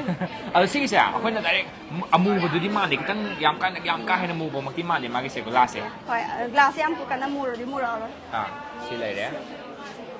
Selbem to bibiro. amdang dei thok yo yeng si ba ai na kano pa chalo ba gi ko yam phaja ba ne phajai ai di masa yam nan ga ni ba si se num sa da ga khoi na gari masa ga thau bu up ta ga yam ti post ta ga de ni si di ko ado ma gi se khoi gi price hai ta re ko lupa kya da gi di ho ga ni price se si gi di kitang stylish oi ba ne ba ko aduga ma gi se khoi glossy oi ba frame ne ba ado ma gi price se 4,999 lakh 4,999 ꯑꯣꯏꯗꯣꯏꯕꯀꯣ okay ꯁꯤꯁꯦ ꯑꯗꯨ ꯍꯥꯏꯕꯤꯔꯣ 10% discount 10% discount ꯂꯥꯛꯇꯣꯏꯕ ꯑꯗꯨꯒ ꯁꯤ ꯑꯃ ꯂꯩ ꯇꯥꯔꯒꯗꯤ ꯑꯃ ꯍꯥꯞꯄꯒꯤ ꯈꯨꯗꯣꯡꯆꯥꯕ ꯂꯩꯒꯗꯣꯏꯅꯤꯀꯣ ꯑꯣꯀꯦ ꯑꯣꯀꯦ ꯑꯗꯨꯇꯥꯔꯒꯗꯤ ꯃꯌꯥꯝ ꯑꯩꯈꯣꯏꯒꯤ ꯏꯅꯣꯒ꯭ꯔꯦꯜ ꯑꯣꯐꯔ ꯑꯣꯏꯅ ꯑꯣꯐꯔ ꯌꯥꯝ ꯆꯥꯎꯅ ꯄꯤꯔꯤ ꯍꯥꯏꯇꯥꯔꯦ ꯕꯥꯏ 1 frame and get 1 frame free ꯍꯥꯏꯀꯣ ꯁꯤꯒꯤꯁꯦ ꯑꯗꯣ ꯂꯩꯕꯤꯔꯣ ꯑꯗꯨꯒ ꯑꯩꯈꯣꯏꯅ ꯆꯦꯛ ꯑꯥꯎꯠ ꯇꯧꯕ ꯃꯇꯝꯗ 10% off ꯗꯤꯁꯀꯥꯎꯟꯁꯨ ꯂꯥꯛꯀꯗꯣꯏꯕ ꯁꯤꯒꯤꯁꯦꯀꯣ ꯑꯣꯀꯦ ꯌꯥꯝ ꯅꯨꯡꯉꯥꯏꯔꯦ ꯑꯗꯨꯒ ꯑꯇꯣꯞꯄ ꯁꯟꯒ꯭ꯂꯥꯁ ꯃꯆꯨ ꯃꯌꯥꯝ ꯂꯩꯌꯦ ꯑꯁꯤꯗ ꯕ꯭ꯂꯨ ꯃꯆꯨꯒ ꯂꯩꯔꯤꯁꯦ ꯑꯁꯤꯒꯨꯝꯕꯁꯨ ꯃꯌꯥꯝ ꯂꯩ ꯑꯗꯨꯒ ꯁꯤꯒꯤꯁꯦ ꯌꯥꯝ ꯐꯖꯕ ꯃꯥꯜꯂꯦ ꯑꯝꯇꯪ ꯄꯨꯊꯣꯛꯄꯤꯔꯣꯅꯦ ꯕ꯭ꯂꯨ ꯃꯆꯨꯁꯦ ꯃꯁꯥ ꯌꯥꯝ ꯅꯥꯟꯗꯧ ꯃꯥꯜꯂꯦ ꯑꯌꯥꯝꯕꯅꯅꯦ ꯁꯤꯡꯒꯜ ꯄꯤꯁꯅꯦꯕ ꯑꯩꯈꯣꯏꯒꯤꯁꯦ ꯌꯨꯅꯤꯛ ꯌꯥꯝ ꯑꯣꯏꯕ ꯍꯥꯏꯇꯥꯔꯦ ꯍꯥꯏꯗꯤ ꯄꯤꯁ ꯑꯃꯃꯝꯒꯤ ꯌꯨꯅꯤꯛ ꯑꯣꯏꯕꯗꯣ ꯑꯗꯨꯃꯥꯏꯅ ꯑꯣꯏ ꯁꯤꯒꯤ ꯀꯂꯔꯁꯤꯃ ꯄꯨꯔꯥ ꯌꯨꯅꯤꯛ ꯍꯥꯏꯗꯤ ꯃꯆꯨꯁꯦ ꯑꯇꯣꯞꯄ ꯉꯁꯥꯏꯗꯩ ꯁꯨꯝ ꯌꯦꯡꯉꯛꯄ ꯃꯇꯝꯗ ꯁꯤꯅ ꯃꯤꯠ ꯇꯛ ꯊꯛꯄ ꯍꯥꯏꯇꯥꯔꯦꯀꯣ ꯁꯤꯒꯤꯁꯤꯅ ꯅꯨꯄꯤꯁꯨ ꯅꯨꯄꯥꯁꯨ ꯑꯗꯨꯝ ꯎꯞꯄ ꯌꯥꯔꯦ ꯌꯨꯅꯤꯁꯦꯛꯁ ꯍꯥꯏꯇꯥꯔꯦꯀꯣ ꯌꯨꯅꯤꯁꯦꯛꯁ ꯍꯥꯏꯇꯥꯔꯦ ꯍꯣꯏ ꯄꯥꯕꯨꯡ ꯌꯥꯏ ꯍꯣꯏ ꯁꯤꯒꯤ ꯄꯣꯠꯁꯦ ꯑꯗꯣ ꯃꯣꯏꯁꯨ ꯃꯦꯠ ꯉꯥꯛꯇꯅꯤꯀꯣ ꯃꯦꯠ ꯉꯥꯛꯇ ꯑꯣꯏꯗꯣꯏꯕꯀꯣ ꯑꯣꯀꯦ ꯑꯗꯣ ꯃꯦꯠꯁꯤꯅꯗꯤ ꯑꯗꯨꯝ ꯎꯞꯄꯗꯤ ꯌꯥꯝ ꯅꯨꯡꯉꯥꯏꯗꯧ ꯃꯥꯜꯂꯦꯀꯣ ꯌꯥꯝ ꯂꯥꯏꯠ ꯋꯦꯠꯁꯨ ꯄꯤ ꯑꯗꯨꯒ ꯃꯥꯗꯤ ꯀꯣꯛꯊꯕꯒꯤ ꯆꯥꯡꯁꯨ ꯈꯤꯇꯪ ꯁ꯭ꯇ꯭ꯔꯦꯁ ꯔꯦꯖꯤꯁꯇꯦꯟꯁ ꯂꯩ ꯁꯣꯔꯤ ꯀꯣꯛꯊꯕꯒꯤ ꯆꯥꯡ ꯔꯦꯖꯤꯁꯇꯦꯟꯁ ꯂꯥꯛꯀꯅꯦꯕ ꯍꯣꯏ ꯍꯥꯏꯗꯤ ꯑꯩꯈꯣꯏꯅ ꯑꯩꯈꯣꯏꯅ ꯁꯦ ꯏꯐꯨꯟꯗ ꯆꯠꯂꯨ ꯇꯥꯔꯒꯁꯨ ꯈꯦꯠꯄꯒꯤ ꯆꯥꯡꯁꯨ ꯂꯩꯔꯔꯣꯏꯕ ꯅꯠꯇ꯭ꯔꯅꯦ ꯑꯗꯨꯒ ꯅꯨꯄꯥꯒꯤ ꯑꯣꯏꯅ ꯁꯤꯁꯦ ꯌꯥꯝ ꯐꯖꯕꯅꯦ ꯁꯤꯁꯨ ꯂꯩꯌꯦ ꯁꯤꯒꯤꯁꯦ ꯀꯩ ꯀꯧꯒꯦ ꯔꯥꯎꯟ ꯑꯗꯨꯝ ꯍꯥꯏꯕ꯭ꯔꯥ ꯀꯩ ꯀꯥꯏ ꯃꯣꯏꯁꯦ ꯁꯨꯄ꯭ꯔꯥ ꯍꯥꯏꯌꯦꯕꯀꯣ ꯁꯨꯄ꯭ꯔꯥ ꯍꯥꯏꯌꯦꯕꯀꯣ ꯁꯨꯄ꯭ꯔꯥꯗ ꯂꯥꯛꯀꯅꯦꯕ ꯁꯨꯄ꯭ꯔꯥꯗ ꯋꯤꯠ ꯕꯥꯔ ꯌꯥꯎꯕ ꯑꯗꯨꯒ ꯐ꯭ꯔꯦꯝꯁꯨ ꯐ꯭ꯔꯦꯝꯒꯤ ꯑꯣꯏꯔꯦꯗꯅ ꯑꯗꯨꯒꯅꯦ ꯑꯩꯈꯣꯏ ꯁꯥꯔꯁꯦ ꯀꯁꯇꯃꯔꯅꯦꯕ ꯃꯃꯥꯡꯗ ꯑꯩꯈꯣꯏ ꯀꯁꯇꯃꯔ ꯑꯗꯨꯝ ꯔꯤꯒꯨꯂꯔ ꯀꯁꯇꯃꯔ ꯍꯥꯏꯇꯥꯔꯦ ꯑꯗꯣ ꯁꯥꯔꯗꯩꯁꯨ ꯑꯗꯨꯝ ꯏꯟꯇꯔꯚꯤꯌꯨ ꯃꯇꯥꯡ ꯌꯥꯏ ꯑꯩ ꯍꯪꯖꯒꯦ ꯑꯩꯈꯣꯏ ꯇꯥꯃꯣꯗꯨ ꯂꯥꯛꯆꯒꯦꯀꯣ ꯇꯥꯃꯣꯒꯤ ꯃꯤꯡ ꯑꯝꯇꯪ ꯊꯝꯕꯤꯕꯅꯦ ꯃꯌꯥꯝꯅ ꯑꯩꯒꯤ ꯑꯥꯔ ꯀꯦ ꯔꯇꯟ ꯀꯨꯃꯥꯔ ꯁꯤꯡ ꯑꯣꯀꯦ ꯇꯥꯃꯣ ꯀꯩ ꯂꯝꯗꯩ ꯁꯤ ꯋꯥꯡꯈꯩ ꯊꯥꯡꯒꯝꯕ ꯃꯄꯥꯟ ꯑꯣꯀꯦ ꯑꯗꯨ ꯑꯇꯩ ꯀꯩꯁꯨ ꯅꯠꯇꯅ ꯃꯦꯗꯤꯂꯦꯟꯁꯦ ꯑꯩꯅ ꯑꯍꯥꯟꯕ ꯆꯪꯕꯗꯒꯤꯀꯣ ꯍꯥꯏꯗꯤ ꯌꯥꯝ ꯅꯨꯡꯉꯥꯏꯕ ꯑꯃ ꯐꯤꯜ ꯇꯧꯕ ꯑꯇꯣꯞꯄ ꯑꯅꯣꯛꯀꯤ ꯀꯝꯄꯦꯅꯤ ꯃꯌꯥꯝ ꯑꯃꯁꯨ ꯂꯩ ꯑꯗꯨ ꯃꯣꯏꯕꯨ ꯑꯩꯅ ꯍꯟꯊꯅ ꯍꯥꯏꯗꯤ ꯅꯨꯡꯉꯥꯏꯇꯦ ꯈꯣꯠꯇꯦ ꯍꯥꯏꯕ ꯅꯠꯇ꯭ꯔꯒꯁꯨ ꯑꯩꯈꯣꯏ ꯃꯦꯗꯤꯂꯦꯟꯒꯤꯁꯤꯅ ꯍꯦꯛ ꯆꯪꯉꯛꯄ ꯀꯥꯟꯗ ꯌꯥꯝꯅ ꯐ꯭ꯔꯦꯟꯂꯤ ꯑꯣꯏꯕ ꯍꯣꯁꯄꯤꯇꯥലിꯇꯤ ꯌꯥꯝ ꯐꯖꯕ ꯑꯗꯨꯒ ꯑꯗꯨꯝ ꯆꯪꯅꯤꯡꯕꯒꯤ ꯑꯃ ꯐꯤꯜ ꯇꯧꯋꯦꯕꯀꯣ ꯑꯗꯣ ꯁ꯭ꯄꯦꯛꯁ ꯑꯩ ꯈꯛꯇ ꯅꯠꯇꯦ ꯑꯩꯈꯣꯏ ꯄꯩꯁꯥ ꯑꯩꯈꯣꯏ ꯃꯔꯤ ꯑꯩ ꯏꯆꯥꯅꯨꯄꯤ ꯑꯅꯤꯒ ꯂꯩ ꯃꯨꯒꯁꯨ ꯑꯗꯨꯝ ꯂꯧꯋꯦ ꯑꯗꯣ ꯑꯗꯨꯝ ꯍꯥꯏꯗꯤ ꯑꯌꯥꯝꯕ ꯃꯇꯝ ꯇꯣꯏꯅ ꯑꯗꯨꯝ ꯆꯪꯉꯦ ꯍꯥꯏꯇꯥꯔꯦ ꯀꯩꯅꯣꯝꯗ ꯑꯗꯨꯒꯤ ꯁꯨꯝ ꯅꯨꯡꯉꯥꯏꯗꯅ ꯉꯁꯤꯁꯨ ꯑꯩꯈꯣꯏ ꯁꯤꯟꯊꯣꯏꯅ ꯄ꯭ꯔꯣꯒ꯭ꯔꯥꯝꯁꯤ ꯌꯥꯎꯕ ꯂꯥꯛꯑꯣ ꯍꯥꯏꯕꯗꯨꯗ ꯑꯩꯁꯦ ꯉꯁꯤ ꯇꯥꯃꯤꯡ ꯆꯥꯔꯦꯅ ꯂꯥꯛꯈꯤꯕꯅꯦꯕ ꯑꯣꯀꯦ ꯌꯥꯝ ꯅꯨꯡꯉꯥꯏꯖꯔꯦ ꯊꯦꯡꯛ ꯌꯨ ꯑꯗꯨꯝ ꯃꯦꯗꯤꯂꯦꯟꯁꯦ ꯑꯗꯨꯝ ꯀꯁꯇꯃꯔ ꯃꯌꯥꯝꯁꯨ ꯑꯗꯨꯝ ꯆꯪꯅꯤꯡꯉꯝꯒꯅꯤ ꯈꯜꯂꯦ ꯇꯥꯃꯣꯒꯤ ꯐꯤꯗꯕꯦꯛ ꯇꯥꯔꯒ ꯍꯥꯏꯇꯥꯔꯦꯀꯣ ꯃꯌꯥꯝꯁꯨ ꯃꯦꯗꯤꯂꯦꯟꯁꯤꯗ ꯍꯦꯟꯅ ꯀꯁꯇꯃꯔ ꯆꯪꯕ ꯑꯣꯏꯁꯅꯨ ꯍꯥꯏꯅ ꯊꯝꯖꯒꯦ ꯑꯗꯣ ꯏꯆꯦꯗꯁꯨ ꯑꯃꯨꯛ ꯂꯥꯛꯆꯒꯦ ꯏꯆꯦ ꯁꯨꯃꯥꯏꯅ ꯄꯥꯏꯕꯤꯌꯨꯅꯦ ꯏꯆꯦ ꯍꯥꯏꯗꯣ ꯏꯆꯦ ꯑꯗꯨꯝ ꯍꯥꯏꯔꯒꯦꯀꯣ ꯑꯗꯣ ꯃꯦꯗꯤꯂꯦꯟꯒꯤ ꯑꯣꯀꯦ ꯑꯗꯣ ꯃꯦꯗꯤꯂꯦꯟꯒꯤ ꯃꯇꯥꯡꯗ ꯈꯤꯇꯪ ꯊꯝꯕꯤꯌꯨꯅꯦ ꯀꯃꯥꯏꯅ ꯃꯦꯗꯤꯂꯦꯟꯁꯦ ꯏꯆꯦꯗ ꯀꯌꯥꯝ ꯅꯨꯡꯉꯥꯏꯒꯦ ꯐ꯭ꯔꯦꯟꯂꯤ ꯌꯥꯝ ꯑꯣꯏꯕ꯭ꯔꯥ ꯀꯣ ꯂꯩꯕ ꯈꯣꯠꯄꯗ ꯌꯥꯝ ꯅꯨꯡꯉꯥꯏꯕ꯭ꯔꯥ ꯈꯤꯇꯪ ꯊꯝꯕꯤꯌꯨꯅꯦ ꯃꯌꯥꯝꯗ ꯃꯦꯗꯤꯂꯦꯟꯁꯦ ꯑꯩꯒꯤ ꯍꯥꯏꯖꯔꯒꯗꯤ ꯌꯥꯝ ꯅꯨꯡꯉꯥꯏ ꯍꯥꯏꯇꯥꯔꯦ ꯍꯥꯏꯗꯤ ꯑꯩꯈꯣꯏ ꯌꯥꯝꯅ ꯀꯁꯇꯃꯔ ꯐ꯭ꯔꯦꯟꯂꯤ ꯑꯣꯏꯕ ꯑꯗꯩ ꯃꯣꯏ ꯗꯨꯀꯥꯟꯁꯤꯗ ꯆꯪꯕ ꯃꯇꯝꯗ ꯑꯩꯈꯣꯏ ꯍꯣꯁꯄꯤꯇꯦꯂꯤꯇꯤ ꯌꯥꯝ ꯅꯨꯡꯉꯥꯏꯕ ꯍꯥꯏꯇꯥꯔꯦ ꯑꯩꯈꯣꯏ ꯌꯥꯝ ꯐ꯭ꯔꯦꯟꯂꯤ ꯑꯣꯏ ꯑꯇꯣꯞꯄ ꯁ꯭ꯄꯦꯛꯀꯤ ꯁ꯭ꯇꯣꯔ ꯃꯌꯥꯝ ꯑꯃ ꯑꯩꯈꯣꯏ ꯃꯌꯥꯝ ꯑꯃ ꯂꯣꯏ ꯆꯪꯉꯨꯔꯦ ꯑꯗꯣ ꯍꯟꯗꯛ ꯃꯦꯗꯤꯂꯦꯟ ꯁꯤ ꯃꯣꯏꯔꯥꯡꯈꯣꯝꯒꯤꯁꯦ ꯁꯤ ꯊꯦꯡꯅꯕ ꯃꯇꯝꯗ ꯌꯥꯝ ꯅꯨꯡꯉꯥꯏ ꯑꯩ ꯀꯣꯅꯨꯡꯃꯥꯡꯒꯤꯗꯁꯨ ꯑꯗꯨꯝ ꯑꯅꯣꯛꯁꯦ ꯂꯧꯔꯝꯃꯦ ꯑꯅꯣꯛꯁꯦ ꯑꯗꯨꯝ ꯆꯍꯤ ꯈꯨꯗꯤꯡꯒꯤ ꯑꯗꯨꯝ ꯁꯤꯟꯕꯅꯤꯅ ꯑꯩꯗꯤ ꯑꯗꯨꯅ ꯍꯟꯗꯛꯁꯤꯗ ꯂꯦꯇꯦꯁꯁꯤꯗ ꯃꯣꯏꯁꯤꯗ ꯆꯪꯕ ꯃꯇꯝꯗ ꯌꯥꯝ ꯅꯨꯡꯉꯥꯏ ꯍꯥꯏꯇꯥꯔꯦ ꯃꯣꯏꯒꯤ ꯇꯤꯝ ꯁ꯭ꯇꯥꯐ ꯑꯗꯒꯤ ꯑꯩꯈꯣꯏꯒꯤ ꯀꯁꯇꯃꯔ ꯐ꯭ꯔꯦꯟꯂꯤ ꯑꯣꯏꯕ everything ꯂꯣꯏꯅꯃꯛ ꯅꯨꯡꯉꯥꯏ ꯍꯥꯏꯇꯥꯔꯦ ꯍꯣꯏ ꯑꯗꯣ ꯏꯆꯦꯅ ꯎꯞꯄꯤꯕ ꯑꯅꯣꯞꯇꯨꯁꯨ ꯑꯗꯨꯝ ꯃꯦꯗꯤꯂꯦꯟꯒꯤ ꯑꯣꯏꯒꯗꯣꯏꯅꯤꯀꯣ ꯌꯥꯝ ꯐꯖꯩꯅ ꯈꯜꯂꯦꯕ ꯑꯩꯅ ꯍꯣꯏ ꯊꯦꯡꯛ ꯌꯨ ꯌꯥꯝ ꯅꯨꯡꯉꯥꯏꯖꯔꯦ ꯑꯣꯀꯦ ꯑꯗꯣ ꯑꯩꯈꯣꯏꯒꯤ ꯔꯤꯂꯤꯐ ꯀꯦꯝꯞꯀꯤ ꯑꯩꯈꯣꯏꯒꯤ IDPꯁꯤꯡ ꯍꯥꯏꯇꯥꯔꯦꯀꯣ IDPꯁꯤꯡꯒꯤ ꯑꯩꯈꯣꯏꯒꯤ ꯑꯝꯇꯪ ꯂꯥꯛꯆꯒꯦ ꯉꯥꯏꯈꯣꯀꯣ ꯌꯥꯔꯦ ꯕ꯭ꯔꯗꯔꯒꯤ ꯃꯤꯡ ꯑꯝꯇꯪ ꯊꯝꯕꯤꯌꯨꯅꯦ ꯃꯌꯥꯝꯗ ꯍꯥꯏ ꯑꯩꯒꯤ ꯃꯤꯡ ꯅꯤꯡꯊꯧꯖꯝ ꯔꯥꯖꯦꯁ ꯁꯤꯡ ꯑꯩ ꯏꯁꯥꯃꯛ ꯆꯨꯔꯆꯥꯟꯄꯨꯔꯗꯒꯤ ꯂꯥꯛꯖꯔꯛꯄꯅꯤ ꯍꯧꯖꯤꯛꯅ ꯃꯣꯏꯔꯥꯡꯈꯣꯝ ꯔꯤꯂꯤꯐ ꯀꯦꯝꯞꯇ ꯂꯩꯖꯩ ꯑꯣꯀꯦ ꯑꯗꯣ ꯑꯩꯅ ꯕ꯭ꯔꯗꯔ ꯂꯥꯛꯆꯅꯤꯡꯉꯤꯁꯦ ꯑꯩꯈꯣꯏ ꯁꯤꯒꯤ IDPs ꯑꯃ ꯑꯣꯏꯔꯒ ꯍꯥꯏꯇꯥꯔꯦꯀꯣ ꯑꯩꯈꯣই ꯁꯤꯒꯤ ꯃꯦꯗꯤꯂꯦꯟꯗ ꯆꯪꯕꯤꯔꯛꯄ ꯃꯇꯝꯗ ꯃꯦꯗꯤꯂꯦꯟꯅ ꯀꯌꯥꯝ ꯋꯦꯜꯀꯝ ꯇꯧꯕꯤꯒꯦ ꯍꯥꯏꯕꯗꯣ ꯈꯤꯇꯪ ꯊꯝꯕꯤꯌꯨꯅꯦ ꯃꯌꯥꯝꯗ ꯃꯦꯗꯤꯂꯦꯟꯒꯤ ꯋꯦꯜꯀꯝꯁꯤꯗꯤ ꯍꯥꯏꯗꯨꯅꯁꯨ ꯀꯩꯅꯣ ꯂꯩꯇꯦ ꯍꯥꯏꯗꯤ ꯋꯥꯍꯩꯅ ꯊꯥꯒꯠꯄ ꯂꯣꯏꯕ ꯅꯥꯏꯔꯣꯏ ꯍꯥꯏꯗꯤ ꯑꯩꯈꯣꯏ ꯍꯧꯖꯤꯛ IDPꯁꯤꯡ ꯂꯥꯟꯖꯦꯟꯅꯗꯨꯅ ꯀꯉꯥꯎꯅꯗꯨꯅ ꯂꯩꯕ ꯑꯩꯈꯣꯏꯕꯨ ꯃꯐꯝꯁꯤꯗ ꯄꯨꯁꯤꯟꯕꯤꯗꯨꯅ ꯍꯥꯏꯗꯤ ꯇꯪ ꯇꯥꯕ ꯖꯣꯕ ꯑꯃ ꯄꯤꯕꯤꯗꯨꯅ ꯑꯩꯈꯣꯏꯕꯨ ꯇꯪ ꯇꯥꯕ ꯃꯤ ꯑꯃ ꯑꯣꯏꯍꯟꯕꯒꯤꯗꯃꯛꯇ ꯌꯥꯝ ꯍꯟꯅ ꯊꯥꯒꯠꯆꯔꯤ ꯑꯩꯈꯣꯏ ꯑꯣꯀꯦ ꯑꯗꯣ ꯀꯃꯥꯏꯅ ꯑꯩꯈꯣꯏꯅ ꯁꯤꯗ ꯃꯦꯗꯤꯂꯦꯟꯗ ꯆꯪꯉꯛꯈꯤꯕꯁꯦ ꯃꯇꯧ ꯀꯔꯝꯅ ꯆꯪꯉꯛꯈꯤꯒꯦ ꯈꯤꯇꯪ ꯊꯝꯕꯤꯌꯨꯅꯦ ꯑꯍꯥꯟꯕꯗ ꯑꯩ ꯏꯁꯥꯃꯛꯀꯤ ꯑꯣꯏꯅ ꯁ꯭ꯇꯣꯔꯤ ꯑꯃ ꯑꯣꯏꯅ ꯃꯦꯗꯤꯂꯦꯟꯁꯦ ꯃꯃꯤꯡꯗꯤ ꯇꯥꯔꯒ ꯆꯪꯒꯦ ꯍꯥꯏꯅ ꯁꯨꯝ ꯈꯜꯂꯒꯗꯤ ꯂꯩꯖꯕ ꯑꯗꯨꯕꯨ ꯀꯃꯥꯏꯅ ꯆꯪꯒꯅꯤ ꯍꯥꯏꯕꯁꯤꯒꯤ ꯄ꯭ꯔꯣꯁꯦꯁꯁꯤ ꯀꯩꯝꯇ ꯈꯪꯖꯗꯕꯀꯣ ꯑꯗꯨꯕꯨ newspaper da nong mai na thengna ji gi ba hai tare Medilane smai tawraga thabak IDP sing bu thabak kauri hai bagi pot sima smai tawdana aina IDP sing dagi information la pho matung da Medilane apply tawjaraga yo changjara lai mai ado khoi Medilane da khoi work torok pasa tha natraga chahi kya ga di surage khoi se lanjela matung da tarok pani chahi di phajadri ba 6-7 months mai di sujara okay ado isa khoi som Medilane chang ko tam dai tare ko kana yawi rakhi inau pa gum yaw pa yam gum yaw khibra adu gum di kanam ta yaw ki de ba isa na hona jaraga dum changjara yam ngai jare thank you okay duga silai ko do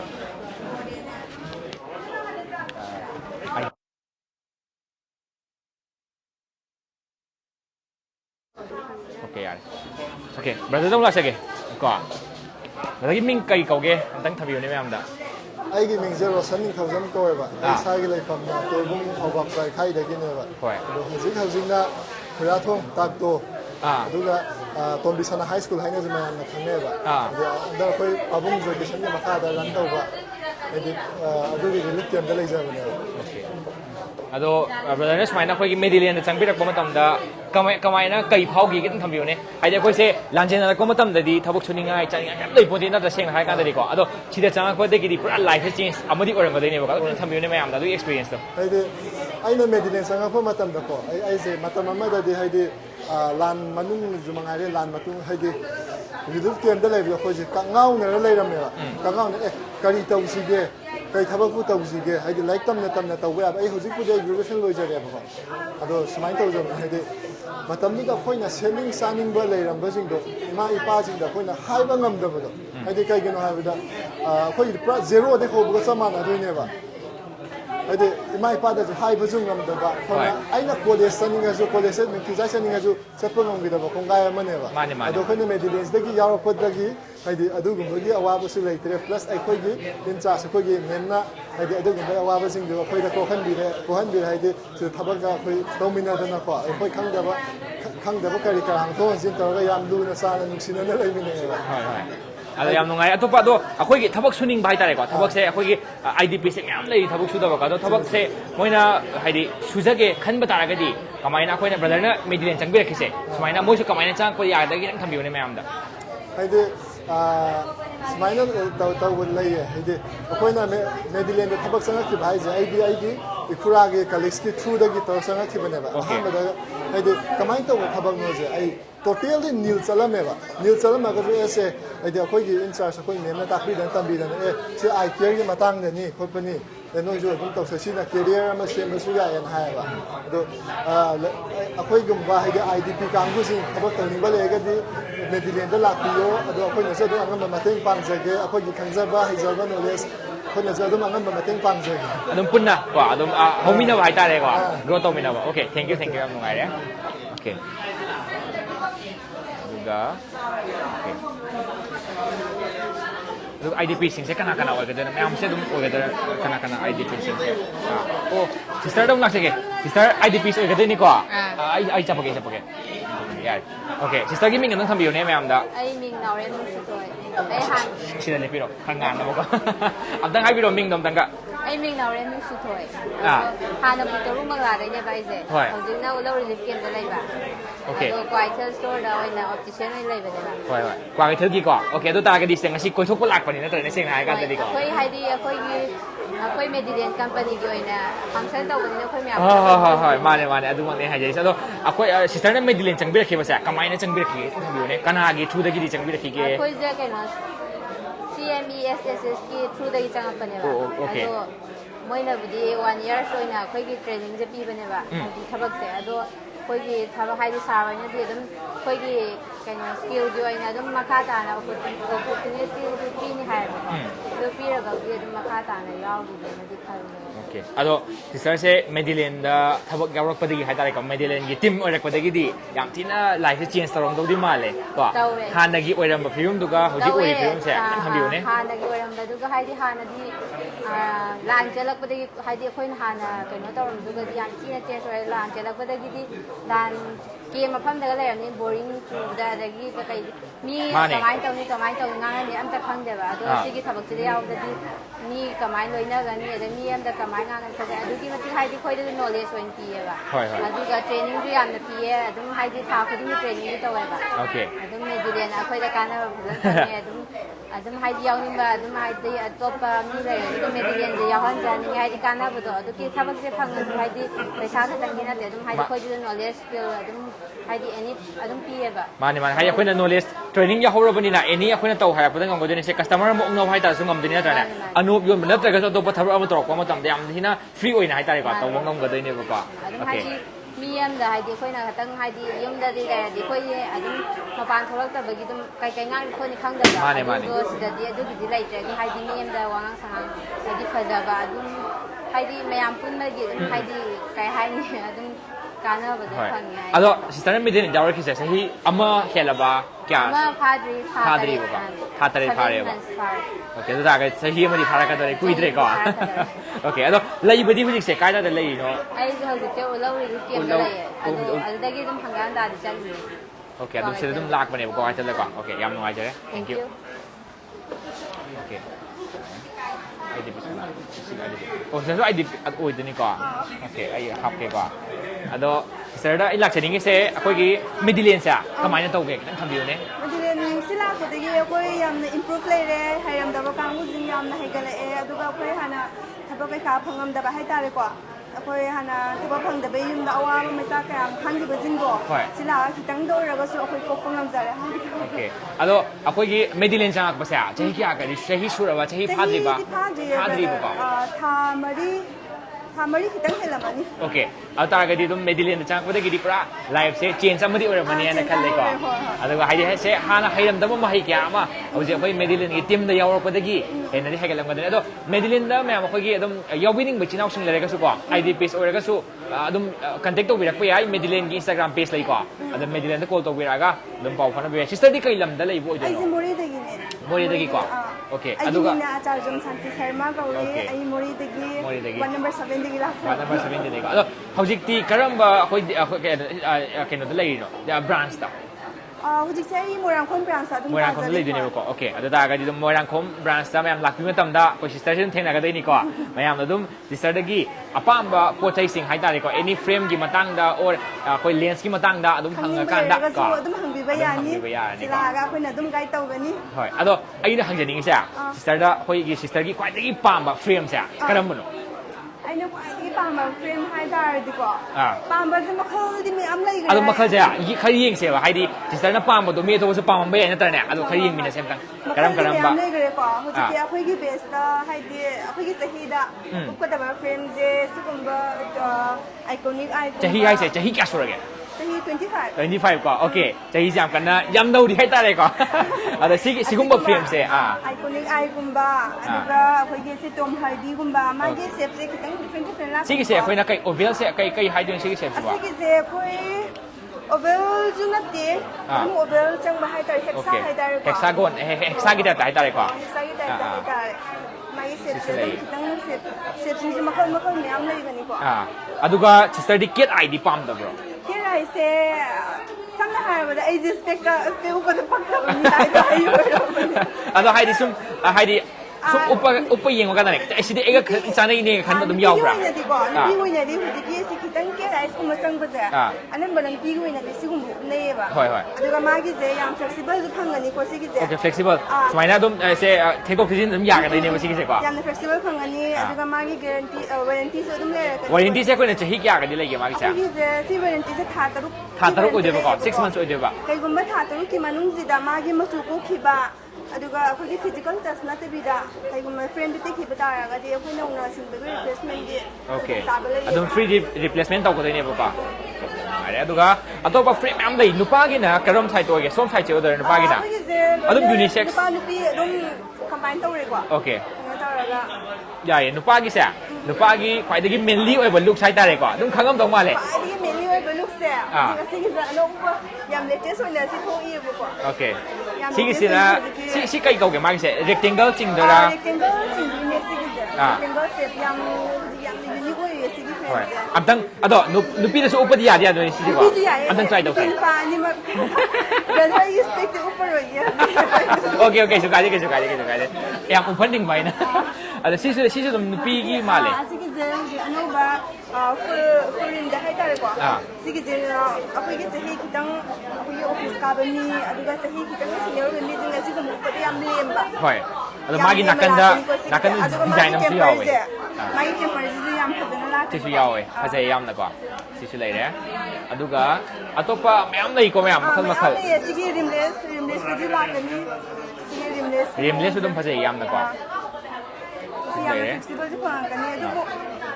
magi price di lupa kya wagi sing sa rimless ya magi price brother 60 lakh da ado mayam sing sa akoi gi 10% discount lai ko inaugural offer oina 10% discount lai numit mangani sutna lai gani mangani okay numit mangani me akoi gi 10% discount lai ga da okay ado ko me akoi gi ngasi inaugurate to bagi akoi gi cake kakadai ba ado amtang cake kak mina se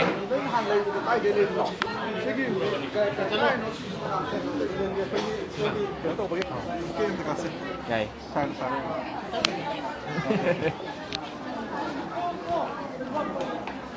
Kika ase punna karom sai da kakane som sai da pula lephale da na ka ase pula si som dum lepira ka ase wa lao koi Medilane sa koi lao na lo sa ka mi na ase lao osai ki ni sai ki lao Sai sponsor saya dah ayo ni koko. Okay ni dia without keti. Complete. Namai no ta. Yari aja sum le ramne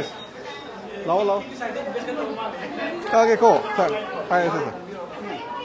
pai mi ado an pai ga All the best. Present naman ni Nero. Sema piro. Ha? Sema piro. Ado ai losh lakda akoi gi tamo pi baral nak sage wa koi ga sagi tamo pi baral na sagi relief kim thalai ba hai tare ko koi IDP singda smaina thabak pi ge haina khanbi na kim sa kamaina khanbi na kim ta khambi ne mayam da ka som tam bi mam sen ki di adui matam se akoi lu am challenging oi matam ne keno ga akoi lu su ambulance service su ka down cha chalak ba ga ara pa cha pa yadre ching cha pa yadre wadi cha pa yadre matam si akoi wa khan di kamai to raga akoi na su angam mating pang sige se thabak ta gi maru na ha sing mayam ama thok do lai re di ta ba da hu ji hai matam si akoi planning department na sumaina akoi mi yang khai thok pi bagi project ma lai na koi su hai project si to gira na ada mi yang khai thok pi ba ha ko ji da koi su ka tang ni ching na gi ba ngam da challenges ni wa ri matam mi yang khai yung thok pi ba se akoi sai goi ne sap cham yang khai le jari moi chu to lo pi ngam boi ngam da boi to ri matam si da akoi mayam tu meeting ngam taw re akoi advisor sing da akoi founder akoi director mayam se da sap akoi le senior sap mayam se ada mayam na su hai re sa kamai to je da sa na mayam su sir akoi tam hona se adu thabak se akoi pi na ba akoi se decision lo mina se adai adugi decision lo makha da akoi se angam da mating pang ge na khalaga hai re decision lo ge ni ada hojek ki akoi sap yang khai si manung da akoi 40 plus ri thabak to ri aduga yang khai de sa to ni khara amdi mani chu na pan lai ge ba moi pan da opportunity phangen cha da gi bai ta re okay ana akoi ujeng se 40 plus ke thau pi re le mo ri ba sing se akoi atu thabak pi ge hai ta di ano we so khara mo hang ba da ka lai ba adu ma dui matang ne mayam na Medilane store si yam yami hai se ke no ga akoi go ne di thabak pi do wali na khan ba ya da yami khan ba aduna adugi wakal da koi masing se khara ga hapsa bani ada sin lu su loi banate adu hujik Manipur le bi ba koi maroi le Praja Singh adu mayam na Medilane I care se no sibiu le bi ba staff se support to biu ada makoi ko support to bi boina so se la kan da sum gi sai gi I care gi da ka le bi sing do no bi ho da su request of jage okay thank you alo akoi gi smaina dum akoi gi IDP sing hai tare ko koina tamoda smaina akoi gi Medilane de yaujagi hai tare ga di or training yaujagi hai tare ga di kamaina po ko ya ga da gi thong ni yang fazabu question ne koi IDP sing oi na di matam chu pa koi thong lao thang ne akoi office la ki ga ko mo lo bi ro ado ko lo bi ra kan da ma gi sai maming ko phudina me thin to bi ra mo ado ma ja IDP ni do ado na mai I card pi bane ko me na ado I card ni yo bi ro ado ta ga koi moi da sum always time preference priority su pi preference su pi ga tham jae na tham jae okay ado da ga dum akoi gi office la pi ga hai ta ka Medilane gi any ꯑꯩꯈꯣꯏꯒꯤ ꯑꯗꯨꯝ ꯁ꯭ꯇꯣꯔꯗ ꯂꯥꯛꯄꯤꯔꯒ ꯄꯣꯔꯣꯝꯄꯥꯠꯀꯤ ꯑꯩꯈꯣꯏ ꯃꯦꯟ office ꯃꯦꯟ ꯑꯣꯐꯤꯁꯇ ꯂꯥꯛꯄꯤꯒꯗꯕꯀꯣ ꯄꯣꯔꯣꯝꯄꯥꯠꯇ ꯂꯥꯛꯄꯤꯌꯣ okay ꯌꯥꯏ ꯑꯗꯨꯒ ꯑꯩꯅ ꯂꯣꯏꯁꯤꯜꯂꯛꯄꯗ ꯃꯌꯥꯝꯗ ꯈꯪꯍꯟꯅꯤꯡꯕ ꯍꯥꯏꯇꯥꯔꯦꯀꯣ ꯇꯥꯃꯣꯒꯤ ꯑꯩꯈꯣꯏꯒꯤ membership card ꯍꯥꯏꯇꯥꯔꯦꯀꯣ ꯅꯍꯥꯟ ꯂꯣꯟꯁ ꯑꯝꯇꯪ ꯊꯝꯕꯤꯔꯝꯃꯣꯅꯦ ꯃꯌꯥꯝꯗ ꯀꯩꯅꯣ ꯇꯧꯅꯕ ꯍꯥꯏꯇꯥꯔꯦ ꯍꯦꯟꯅ ꯈꯪꯅꯕ ꯍꯥꯏꯇꯥꯔꯦꯀꯣ ꯂꯩꯁꯦ ꯍꯣꯏ ꯁꯦ ꯑꯩꯈꯣꯏ membership card ꯁꯤ ꯑꯣꯏꯗꯣꯏꯅꯦ buy one get one frame free okay frame ama leibada frame ama hape haitare frame ama leibada frame ama hapa membership card se koi starting for 499 sahi me da sumagi only 499 thiraga lupa lising aniga chamapan piba frame and above haitare okay ama leibada akoi frame ama hape ne ba si ja no ba koi membership program ni membership plan sibu yawi bata gadi yes I di silver member haitare di lupa lising ahum bhaugi frame ama leibada frame ama hape ne ba ado gold member oigana lupa lising mari baugi frame ama leibada frame ama hakane ba aduga koigi platinum member oitari lising manga amasung adugi baugi frame ama leibada lising manga pe frame ama hapadoine okay and membership plan jari amna pick up poni togodo mayam da koina sagi high river service mayam da kedoga anu bhaise mi amana anop se ama khak mukte ba mane kedoga aisu anu bo koi khalase teko kitadi ai da ka leiba koigi haitare substitute ama thamada ka le sin mada matam yam sangadoine ba power se sometime no mada phangda busiawi hapta ni sang busiawi ba and stand by ama thamada ka lebani na friend ama lebada ama hapta gadi soidana mayam du kana ne apa doi hai lang ya apa dan thoga do location wa doge location se yam si khoi Singjamei Saugaijam Leikai hai bani sai se ko khoi lan laima khoi phone yon ba leibu do Som smain hai bina membership ki hai part se nong chole hai ne maroina anop ta singna mitsoga no ba mi sig yoina di anop se ama khatane ya de ba hoi anop se ama upaga sai te ko kren khale se ama sum da ka le ba aduna koina buy one get one free gi offer se reserve ne ba ada to to nation brand mayam su moi su pi na tai ada mayam hang yawi noi di buy one get one free later bra hoi ana koin e du di moi di na koina ke do pi oi do no na koi su pi gi na khalaga buy one get one gi free offer se koi hodok se bani ada hai riba kino se koi hodok se available oi re store la piraga hai riba buy one get one free gi opportunity se lobi yu sai panjagre ko silver member hai bam lei sahi me sum gi only 499 khatang 499 ti lupa chamnga hai tare ko lupa chamnga thiraga my membership oi matam da hai riba kino sina lupa lising ahum baugi frame ama leibada lupa lising ahum piyo frame ama ahum baugi frame ama hape ba okay lupa chamnga khatani investment aduga lupa lising ahum gi benefit mane hai di lupa lising ahum free da phangada ne ba na ne aduga akoi silver member se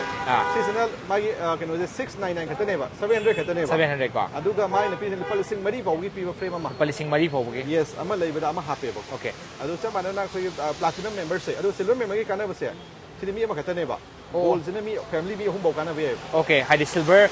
ga ngasai koi basic si ga di mi ama khatane mi ama khatane ba ko gold di mi hum bau ba family gi okay adu platinum sini mi taru phau ye ba platinum se mi taru phau ba adu ga family ma da anu pada ai su pe koi sa su cha su pe ai wife su pe ini nu ko pe hai ta ga di platinum na traga koi gold member se